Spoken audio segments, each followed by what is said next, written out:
आज 3 जनवरी 2024 है और आज हिसार जेल से सतलोक आश्रम मैनेजमेंट हरियाणा ने एक 50 मिनट की विशेष संदेश नाम की 18 नंबर ऑडियो भेजी है। इस ऑडियो में परमात्मा ने हमें क्या समझाना चाहा है, दास ने पहले भी कह दिया, आगे भी कहेगा कि 27 साल से संत रामपाल जी के सत्संग करने का केवल एक ही औचित्य है, एक ही मकसद है कि आत्माएं इस नकली फोटो को कबीर भगवान ना मान के, इस काल्पनिक फोटो को भगवान ना मान के, इस बेजुबान निर्जीव मुर्दा फोटो को भगवान ना मान के, और ये जो जिंदा रूप में आज धरती पर आए हुए हैं, जिंदा परमेश्वर जो हमें सत्संग सुना रहे हैं, हमें आशीर्वाद दे रहे हैं, हमें नाम दीक्षा दे रहे हैं, हमारी अरदास और प्रार्थना सुन रहे हैं, हमारे हर प्रकार के कष्टों का हरण कर रहे हैं, ये परमेश्वर, हम इसको भगवान मान लें, इसको। और आज के ऑडियो में परमात्मा ने साफ साफ शब्दों में कहा है, स्पष्ट कहा है सतगुरु रामपाल जी भगवान ने आज की विशेष संदेश नंबर 18 ऑडियो में कि पुण्यात्माओं, या तो तुम ये भक्ति छोड़ दो। स्पष्ट कह रहे हैं गुरुदेव कि पुण्यात्माओं, या तो तुम ये भक्ति छोड़ दो या फिर इस भक्ति पर दृढ़ होकर लगो। दृढ़ होकर क्यों कह रहे हैं परमात्मा? इतने सख्त लफ्जों में गुरुदेव भगवान ने यह बात क्यों कहनी पड़ रही है अपनी संगत को? क्योंकि वो अंतर्यामी परमात्मा हिसार जेल में बैठा बैठा और संगत के सारे कुक्रम देख रहा है। अपने कलयुगी परिवार के बेटा बेटी भाई बंधु रिश्तेदार और कोऑर्डिनेटरों के कुक्रम देख रहा है, उनका अज्ञान देख रहा है, उनका मनमाना आचरण देख रहा है कि ये अभी तक सीरियस नहीं है, इनको अपने आत्म कल्याण की कोई विशेष टेंशन नहीं है, इनको मर्यादाओं की कोई फिक्र ही नहीं है। ये लोग अभी भी भेड़ चाल में चल रहे हैं, आंखों पर काली पट्टी बांधकर चल रहे हैं। ये इस वर्तमान समय की नजाकत को समझ ही नहीं रहे कि इस समय की कितनी महत्वता है। क्यों है महत्वता? पहले आपको ये ऑडियो सुनाते हैं जिसमें परमात्मा ने सख्त लफ्जों में कहा है, फिर आपको बाद में बताएंगे कि वर्तमान में जो ये खेल चल रहा है, गुरुदेव भगवान जेल में बैठे हैं और बाहर संगत में 2 धड़ हो चुके हैं, संगत का बंटवारा हो चुका है, संगत में 2 भाग हो चुके हैं, एक सतलोक आश्रम मैनेजमेंट, दूसरा साध संगति।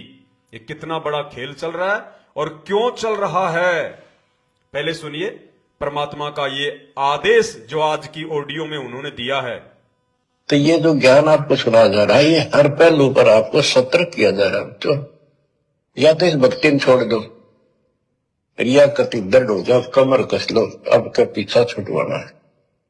ये लल्लो पत्तो बहुत होली, केवल हम सुख मांगते हैं, धन मांगते हैं, बेटा ना तो बेटा मांगते हैं और धन संपत्ति मांगते हैं। ये तो बिना मांगे दे देगा जब दिल डट गया आपका, दृढ़ रहे तो। साफ कह रहे परमात्मा, स्पष्ट शब्दों में कह रहा है वो अंतर्यामी भगवान, क्योंकि परमात्मा देख रहा है, सीसीटीवी कैमरे की तरह देख रहा है, उस मालिक से कुछ भी छुपा हुआ नहीं है। सतलोक आश्रम मैनेजमेंट हरियाणा ने अपने धार्मिक धंधे के लिए संगत में 4-5 नंबर छोड़ रखे हैं, प्रार्थना लगाओ, प्रार्थना लगाओ, प्रार्थना लगाओ। और संगत क्या प्रार्थना लगाती है? भक्ति के लिए कोई प्रार्थना नहीं लगाता, भक्ति के लिए, आत्म कल्याण के लिए, सतलोक के लिए, मोक्ष के लिए हिसार जेल में कोई प्रार्थना नहीं लगवाता। जिसकी भी प्रार्थना जाती है केवल सुख प्राप्ति के लिए, माया प्राप्ति के लिए, बेटा और बेटी की प्राप्ति के लिए, कार और कोठी की प्राप्ति के लिए, अच्छे स्वास्थ्य की प्राप्ति के लिए, धन की प्राप्ति के लिए। खुद कह रहे हैं परमात्मा, स्पष्ट कह रहे हैं, इसलिए दुखी होकर कह रहे हैं कि या तो ये भक्ति छोड़ दो कि तुम्हें तो मांगना भी नहीं पता, 28 साल से गुरुदेव ने हमें मांगने के विषय में बताया कि भक्ति दान मोहि दीजियो देवन के देवा हो, जन्म पाया भूलूं नहीं करहूं पद सेवा हो। उसके बावजूद भी आज संगत में क्या मांगने की होड़ लग रही है? कार, कोठी, बेटा, बेटी, धन, दौलत, नौकरी। इसलिए दुखी होकर वो अंतर्यामी परमात्मा कह रहा है कि या तो इस भक्ति को छोड़ दो, और अगर करनी है तो फिर दृढ़ होकर करो। दृढ़ होने का मतलब, हे परमात्मा, हे परमेश्वर, हमें परमात्मा केवल आप चाहिए।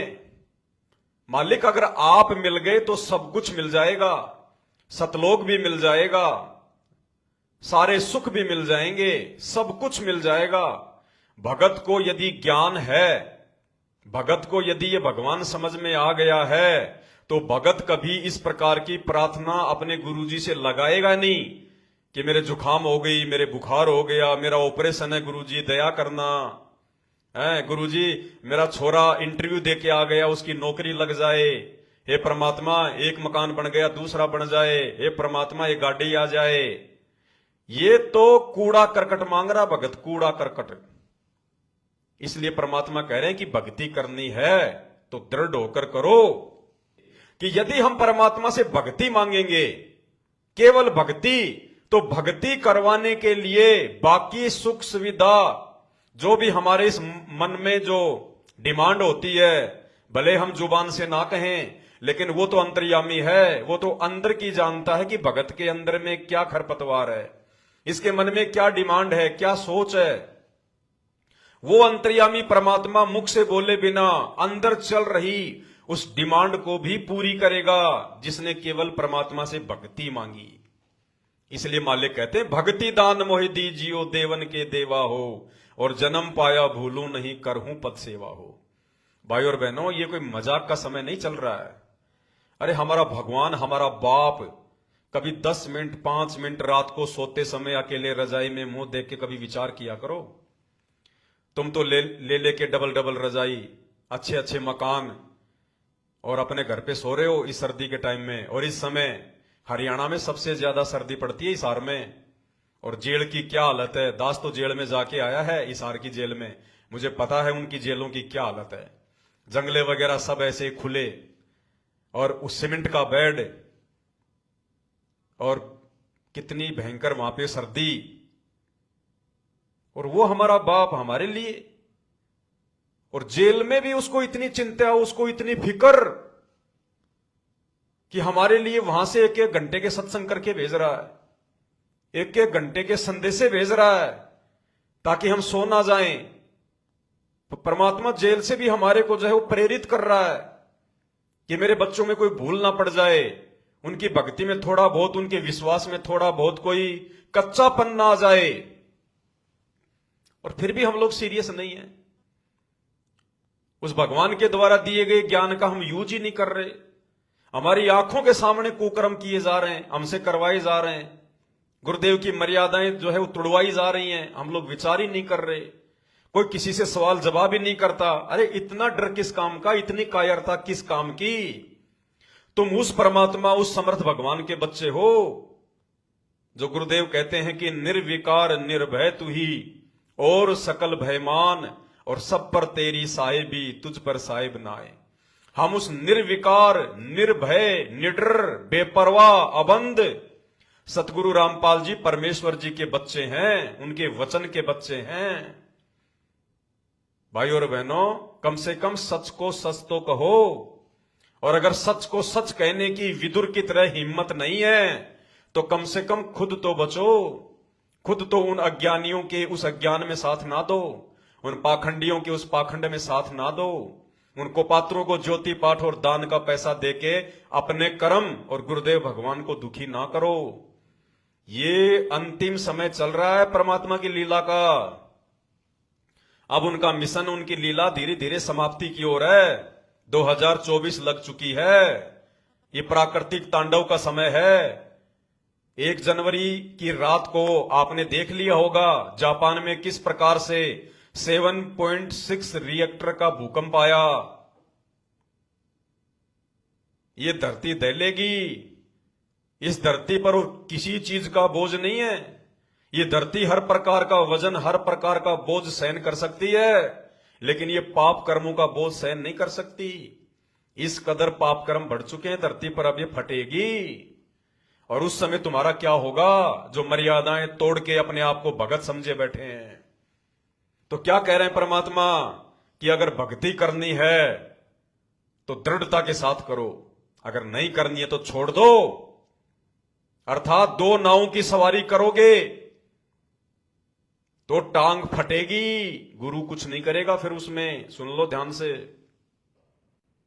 तो ये जो ज्ञान आपको सुनाया जा रहा है, ये हर पहलू पर आपको सतर्क किया जा रहा है। तो या तो इस भक्ति में छोड़ दो, रिया कति दृढ़ हो जाओ, कमर कस लो, अब क्या पीछा छुटवाना है। ये लंबा पत्तो बहुत होली, केवल हम सुख मांगते हैं, धन मांगते हैं, बेटा ना तो बेटा मांगते हैं और धन संपत्ति मांगते हैं। ये तो बिना मांगे दे देगा जब दिल डट गया आपका, दृढ़ रहे तो। और भाई अगर विश्वास नहीं हो किसी के कि भगवान ये सुख सुविधा नहीं देता है, तो भाई सत्सेवकों के पास में जाके देख लो। क्योंकि सत्सेवकों ने ज्ञान आधार से साध संगति से जुड़ के भगवान से केवल मोक्ष मांगा, और मोक्ष मांगा तो सुख सुविधा तो परमात्मा ऑटोमेटिक देते अपने बच्चों को। सुख सुविधा ऑटोमेटिक, जितनी आवश्यक है उतनी ऑटोमेटिक देता है परमात्मा।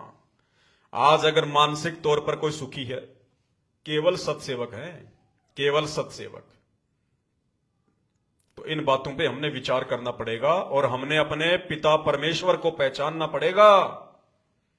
हमने पतिव्रता पद पे आना पड़ेगा। पतिव्रता पद क्या होता है यह भी परमात्मा ने समझाना पड़ा। आज सारा टोटल जो कुछ आपको समझाया जाएगा, हिसार जेल से आई हुई उन ऑडियो के आधार से ही समझाया जाएगा। पतिव्रता पद क्या बताया गुरुदेव भगवान ने, सुनिए परमात्मा जी के मुख कमल से। कि जैसे पपैया छोटा सा चिड़िया जैसा पक्षी होता है, वो केवल जब आकाश में बादल छा जाते हैं तब अपनी आवाज लगाता है। उसकी आवाज पपैये की होती है, पपैये की पी पी पी पानी के लिए पुकारता है। बारिश हो जा तो उस जल को पीता, वो पृथ्वी के जल को नहीं पीता, बेशक मर गया। इसी प्रकार इसका उदाहरण परमात्मा ने दिया कबीर साहब ने कि जैसे पपैये की तरह तुम हो जाओगे कि अपने सतगुरु और गुरु के अतिरिक्त किसी से भी स्वप्न में भी कोई लाभ नहीं चाहोगे। दुखी हो चाहे सुखी हो, चाहे लाभ धनी हो चाहे निर्धन हो, कुछ भी देवता दिखे पर होने दो एक बार उसको। तो इसी प्रकार इसको पतिव्रता पद कहा है। क्या कहा परमात्मा ने, अपने गुरु और सतगुरु के अतिरिक्त किसी और से कोई डिमांड नहीं, किसी और की मन में कोई इच्छा नहीं, केवल उसी को हर प्रकार से चाहना, उसी को मानना, उसी को पूजना, उसको कहते हैं पतिव्रता पद। और हम क्या कर रहे हैं, आज 90% संगत के दो कसम है, दो कसम। कसम मालिक भगवान पति परमेश्वर सब एक ही शब्द है। आज संत रामपाल जी की संगत में 90% भक्तों के घरों में ये दो कसम है, दो कसम। आत्मा के दो कसम नहीं हो सकते। अगर सतलोक जाना है तो एक को अपना कसम बनाना पड़ेगा, एक को अपना भगवान चुनना पड़ेगा, एक को अपना परमात्मा चुनना पड़ेगा। उसको कहते हैं पतिव्रता पद की भक्ति। और जितना जल्दी आप लोग इस बात का फैसला कर लोगे कि इन दोनों फोटोओं में से एक भगवान कौन है, हमारा असली आत्मा का पति कौन है, हमने किसकी फोटो को अपने घर में, अपने दरबार में, अपने दिल में, अपने मन मंदिर में सजा के रखना है, हमने दोनों में से कौन सी एक फोटो की पूजा करनी है। जिस दिन हम ये निर्णय कर लेंगे और इन दोनों में से एक को पहचान लेंगे, उस दिन समझो हम पतिव्रता पद पर आ गए, पतिव्रता पद पर। और बिल्कुल हमने पहचान करने के बाद में एक को खारिज करना पड़ेगा, बिल्कुल खारिज। उसके प्रति मन में किसी प्रकार की कोई श्रद्धा नहीं, किसी प्रकार की कोई चाहत नहीं, उसके प्रति जरा भी मन में कोई समर्पण नहीं, जिसको हम रिजेक्ट कर देंगे। तो भाई और बहनों, इसी को पतिव्रता पद कहते हैं। और इसी पतिव्रता पद को समझाने के लिए और हम आत्माओं को इस पतिव्रता पद पर लेकर आने के लिए सन 2014 से संत रामपाल जी भगवान जेल में बैठे हुए हैं, क्योंकि उन्होंने देख लिया था कि मैं सत्संग किए जा रहा हूं, ये संगत आश्रम में आके संगत सुने जा रही है, मैं बीन बजा रहा हूं, ये नाचते जा रहे हैं। इन्होंने तो भेड़ वाली बीन बना ली, मैंने सुना दिया, इन्होंने सुन लिया, अमल कोई कर नहीं रहा, समझ कोई रहा नहीं। अरे संत रामपाल जी भगवान की तो मजबूरी थी शुरुआत में, इस फोटो को भगवान बताना उनकी मजबूरी थी, उनके लिए जरूरी था। जिस समय सन 1994 में संत रामपाल जी ने इस 13वें यथार्थ कबीर पंथ की शुरुआत की, उस समय यदि संत रामपाल जी कह देते कि मैं भगवान हूं, मैं ही हूं वो कबीर जिसका वेदों में नाम है कबीर, कोई भी व्यक्ति इनकी भक्ति को स्वीकार नहीं करता, कोई भी व्यक्ति इनसे नाम दीक्षा लेके अपना आत्म कल्याण नहीं करवा पाता। हर कोई अपने मन में दोष निकाल लेता कि देखो ये हरियाणा का जाट, ये इंजीनियर, और ये अपने आप को कबीर कह रहा है, ये अपने आप को भगवान कह रहा है। ये नकली कबीर पंथी गुरुदेव पर तरह तरह के मुकदमे ठोक देते। वो कबीर पंथी जो उस कबीर भगवान का ठेका लिए बैठे हैं कि कबीर जी तो हमारे हैं, हम धर्मदास के वंशजों के हैं। संत रामपाल जी पे 50 मुकदमे ठोक देते। अगर संत रामपाल जी कह देते कि मैं ही हूं वो कबीर, मैं ही हूं वो अल्लाह। इसलिए भाई संत रामपाल जी की मजबूरी थी इस फोटो को सामने रखकर ये कहना कि ये है कबीर भगवान, ये है कबीर भगवान, ताकि हम इन नीचे के देवी देवताओं की भक्ति को छोड़ें, आधे अधूरे भगवानों की भक्ति को छोड़ें और उस एक परमात्मा की भक्ति पर लगें। एक परमात्मा सतगुरु रामपाल जी भगवान की भक्ति पर लगें। इसलिए उन्होंने अपने आप को छुपाते हुए, इसलिए इस कबीर परमात्मा ने स्वयं कबीर होते हुए भी अपने से अन्य को भगवान बताकर हमें भक्ति के लिए प्रेरित किया, हमारे को भक्ति पर लगाया। ये विधान है परमात्मा का। जब भी ये परमात्मा धरती पर आता है, संत रूप में आता है, ये गुरु रूप में आता है, जिंदा महात्मा के रूप में आता है, उस समय ये परमात्मा कभी भी अपने आप को भगवान नहीं कहता। और यदि भगवान कहता भी है तो कोई इसकी मानता नहीं है। 650 साल पहले परमात्मा ने अपने मुंह बोले गुरु को भी कही थी ये बात कि हम ही अलग अल्लाह हैं, कुतुब गोस और पीर, गरीब दास खालिक धनी हमरा नाम कबीर। ए स्वामी सृष्टा में सृष्टि हमारे तीर, दास गरीब अधर बसूं, मैं मेरा नाम अविगत सत्य कबीर। लेकिन कोई नहीं माना। 64 के 64 लाख भगत फैल हो गए। इनको परमात्मा ना मान पाने के चलते इनको केवल अपना गुरु मानते रहे और भगवान ब्रह्मा विष्णु महेश को मानते रहे और इतनी बड़ी चोट खाई। आज 600 साल से बार बार मां के गर्भ में नरक कुंड में जन्म लेकर आना पड़ रहा है। तो शुरुआत में सतगुरु रामपाल जी भगवान की मजबूरी थी आप और हम अंधे जीवों को भक्ति पर लगाने के लिए। परमात्मा का प्रयास था कि एक बार भले इस फोटो वाले चेहरे को भगवान मानकर ये आत्माएं भक्ति पर लगें, एक बार इन नीचे के आधे अधूरे डमी गॉड्स भगवानों की भक्ति को त्यागें, अपने असली परमात्मा की पहचान करें। और धीरे धीरे जब इनको ज्ञान सुनाऊंगा, ये तत्व ज्ञान सुनाऊंगा, तो एक दिन इनके हृदय में स्वयं ही बैठ जाएगा कि परमात्मा कौन है, भगवान कौन है, रियल कबीर कौन है, हमारा सच्चा हमदर्द कौन है। आज निस्वार्थ भाव से परमार्थ के लिए पिछले 30 वर्षों से कौन संघर्ष कर रहा है? ये अगर ये भगवान है तो कहां है? अरे भगवान है तो सामने क्यों नहीं आता? अगर यही रूप भगवान का है तो ये सामने क्यों नहीं आता? इसको डर किस बात का है? सामने वो नहीं आता जिसने कोई कुकर्म कर रखा होता है, जो डरपोक होता है। जैसे परमात्मा ने बताया कि ये काल, ये निरंजन, ब्रह्मा विष्णु महेश का पिता, ये गुप्त रहता है, ये सामने प्रकट नहीं होता। क्यों? क्योंकि उसको श्राप लगा हुआ है, उसका भुंडा विकराल चेहरा है, उसकी मजबूरी है, उसने दुर्गा के साथ में भयंकर गलती की हुई है, इसलिए वो सामने नहीं आता। तो अगर ये भगवान है और भगवान का यदि यही वास्तविक रूप है और इसी भगवान को पूजने से यदि हमारा मोक्ष होना है, तो फिर ये सामने क्यों नहीं आ रहा? कहां छुप के बैठा है? हमें आके सत्संग क्यों नहीं सुना रहा? इस भगवान ने हमारे को नाम दीक्षा क्यों नहीं दी? ये भगवान आज हमारी प्रार्थनाएं क्यों नहीं सुनता? इस भगवान ने 30 साल से आके हमें आशीर्वाद क्यों नहीं दिया? ये सारा का सारा संघर्ष इसी भगवान ने क्यों सहा?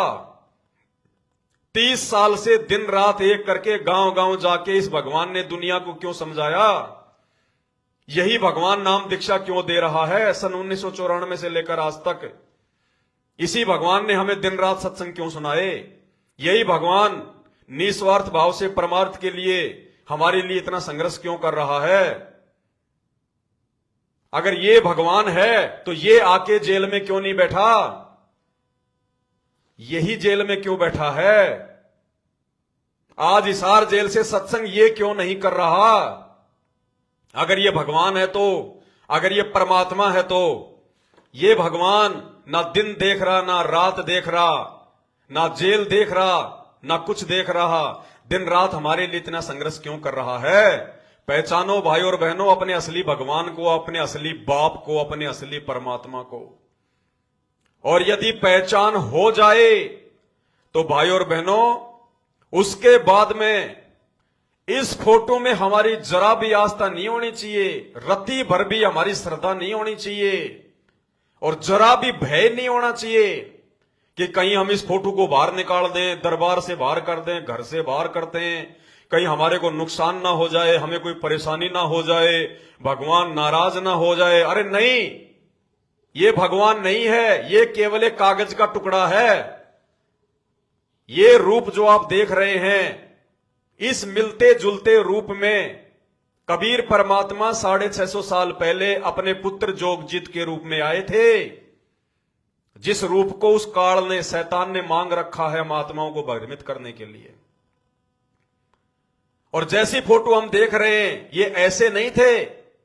650 साल पहले ना कोई कैमरा था, ना कोई वीडियो रिकॉर्डिंग थी, केवल हाथ से काले पीले चित्र बनाए जाते थे, रंग भी नहीं भरे जाते थे। ये तो वर्तमान में इस मशीनरी युग में, डिजिटल जमाने में इस फोटो में रंग भर दिए, लाल पीले कपड़े कर दिए, सिंहासन को सुंदर बना दिया, आंख नाक कान ठीक कर दिए फोटोशॉप में जाके, और हम समझ बैठे कि ये भगवान है, ये परमात्मा है, ये अल्लाह है, ये खुदा है। ये अल्लाह खुदा नहीं है, ये परमात्मा नहीं है, भगवान नहीं है, ये डमी गॉड है, डमी गॉड। ये नकली भगवान की नकली फोटो है। असली भगवान तो 30 साल से अपने बच्चों को सतलोक ले जाने के लिए संघर्ष कर रहा है। यह है असली कबीर, असली भगवान, असली परमात्मा, हमारा गुरु। तो जिस दिन हमें इस भगवान की पहचान हो जाए और हमारे मन मंदिर में, दिलो दिमाग में, मन कर्म वचन से यदि हमें इस भगवान की पहचान हो जाए, तो भाई और बहनों, उसके बाद में इस भगवान से डरने की जरूरत नहीं है, इस कागज के टुकड़े से डरने की जरूरत नहीं है। जितना जल्दी हो सके इसको तो अपने घर से बाहर निकाल दो, अपने घर से बाहर, क्योंकि ये परमात्मा नहीं है, ये कागज का टुकड़ा है, कागज का टुकड़ा। और यही कागज के टुकड़ी वाली फोटो के रूप में वो काल तुम्हें ठगेगा, त्रिकुटी पर ठगेगा। ये मैं नहीं कह रहा, ये संत रामपाल जी ने कहा है। और क्या कहा है परमात्मा ने, उन्हीं के मुख कमल से सुन लीजिएगा, अन्यथा बहुत बड़ा धोखा खाओगे, बहुत बड़ा धोखा। ये सत्संग सुनिए सतगुरु रामपाल जी भगवान के मुख कमल से। क्या कहा इसमें गुरुदेव ने, जब वो कबीर परमात्मा उस तपतशिला पर अपने पुत्र जोगजीत का रूप बनाकर इस रूप में आए थे, ऐसे मिलते जुलते रूप में, उस समय उस काल ने 3-4 वरदान मांगे थे अपना बड़ा भाई समझकर जोगजीत से, क्योंकि परमात्मा अपने बेटे जोगजीत के रूप में थे, काल के भाई के रूप में थे। तो काल ने कुछ वरदान मांगे थे, जिसमें एक वरदान उस काल ने यह भी मांगा था कि परमात्मा मुझे एक वरदान दीजिए कि मैं आपका रूप बना सकूं, ये दाढ़ी मूंछ वाला रूप। क्यों मांगा उसने?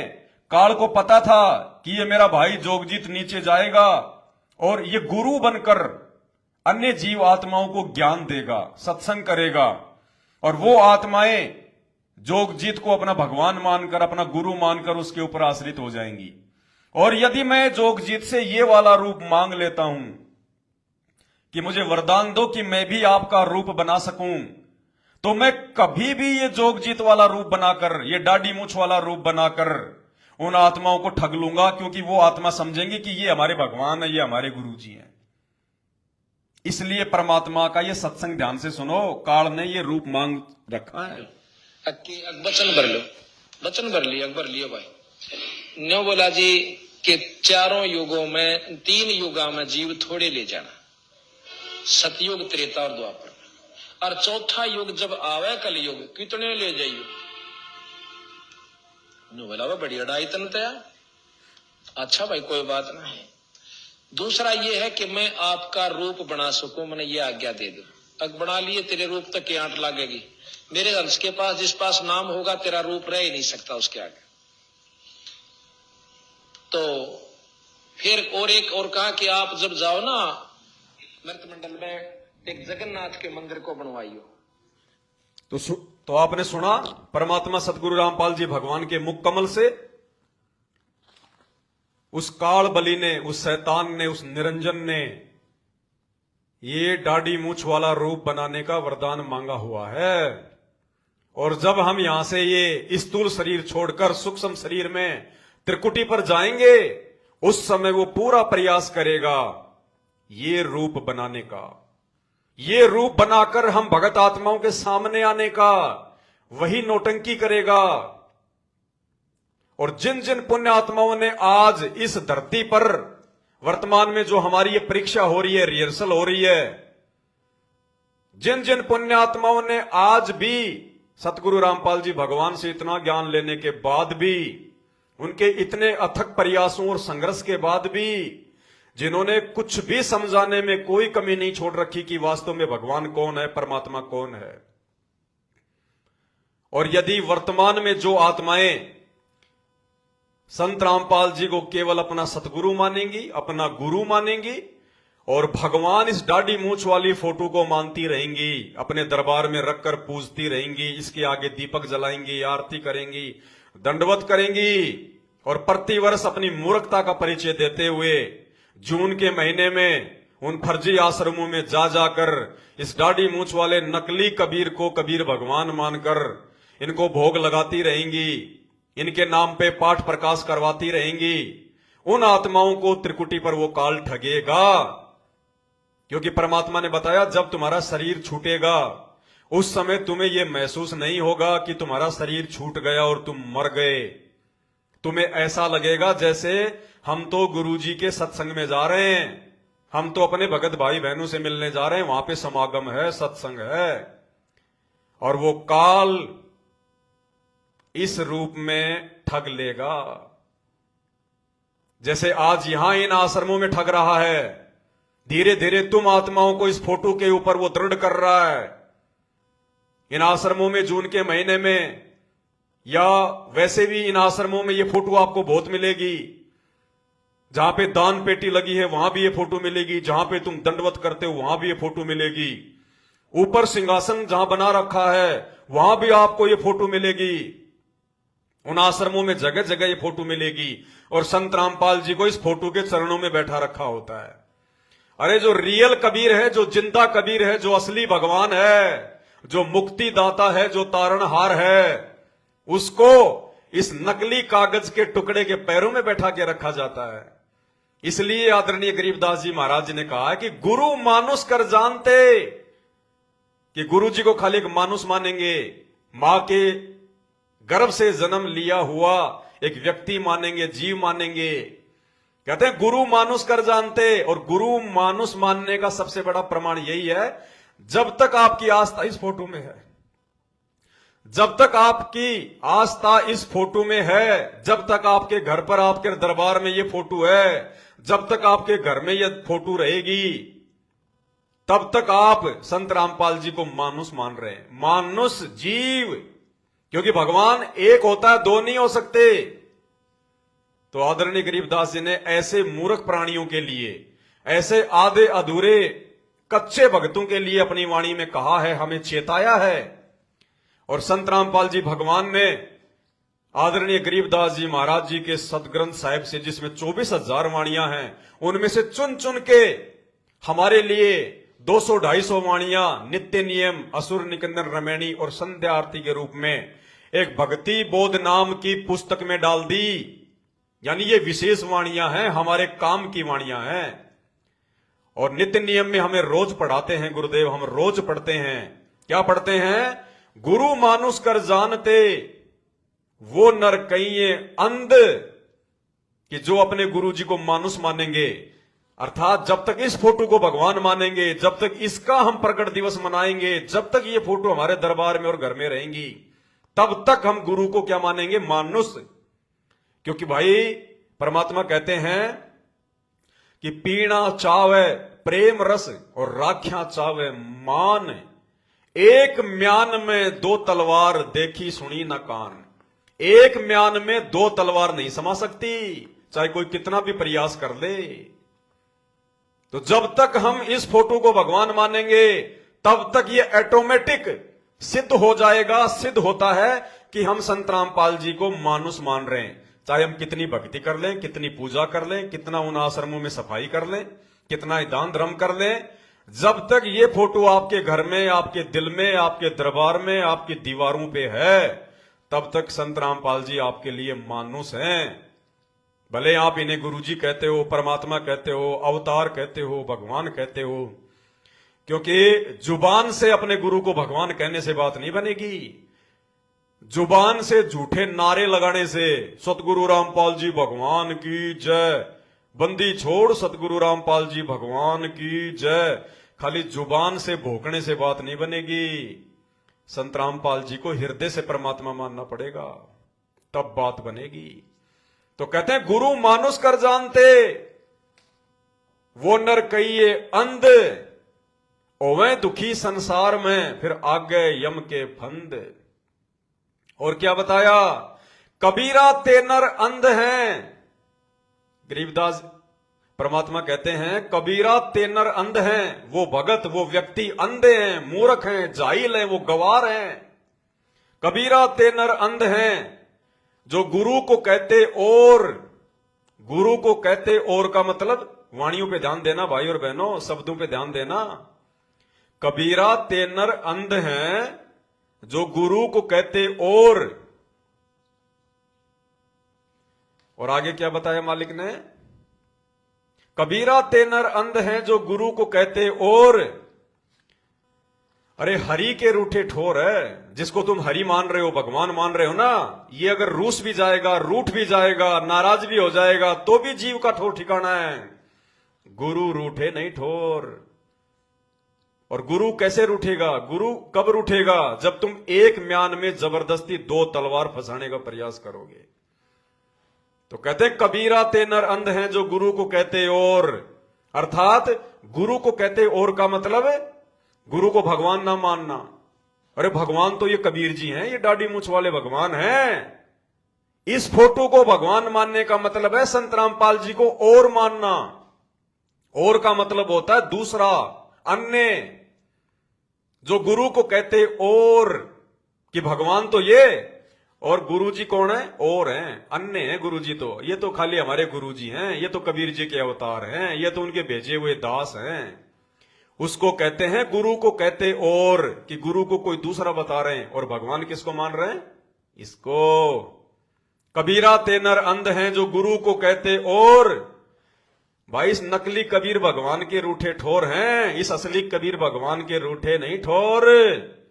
इसलिए भाई और बहनों, अगर पतिव्रता पद पे आना है, भगवान को प्रसन्न करना है, इसी जन्म में यदि आपको सतलोक के दर्शन करने हैं, तो आपने इस फोटो को अपने दिलो दिमाग से, अपने हृदय से, मन कर्म वचन से, अपने दरबार से, अपने घर से बाहर करना पड़ेगा, वरना लाख जन्म भी मोक्ष नहीं है, लाख जन्म भी